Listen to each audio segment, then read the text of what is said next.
صبور 95۔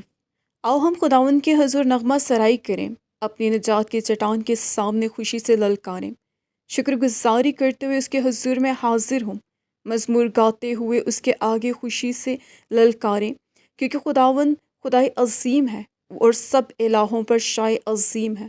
زمین کے گہراؤ اس کے قبضہ میں ہے، پہاڑوں کی چوٹیاں بھی اسی کی ہیں، سمندر اس کا ہے، اسی نے اس کو بنایا اور اسی کے ہاتھوں نے خشکی کو بھی تیار کیا۔ آؤ ہم جھکیں اور سجدہ کریں اور اپنے خالق خداوند کے حضور گھٹنے ٹیکیں، کیونکہ وہ ہمارا خدا ہے اور ہم اس کی چراگاہ کے لوگ اور اس کے ہاتھ کی بھیڑیں ہیں۔ کاش کہ آج کے دن تم اس کی آواز سنتے، تم اپنے دل کو سخت نہ کرو جیسا مریبہ میں، جیسا میسا کے دن بیابان میں کیا۔ اس وقت تمہارے باپ دادا نے مجھے آزمایا اور میرا امتحان کیا اور میرے کام کو بھی دیکھا۔ 40 برس تک میں اس نسل سے بیزار رہا اور میں نے کہا کہ یہ وہ لوگ ہیں جن کے دل آوارہ ہیں اور انہوں نے میری راہوں کو نہیں پہچانا۔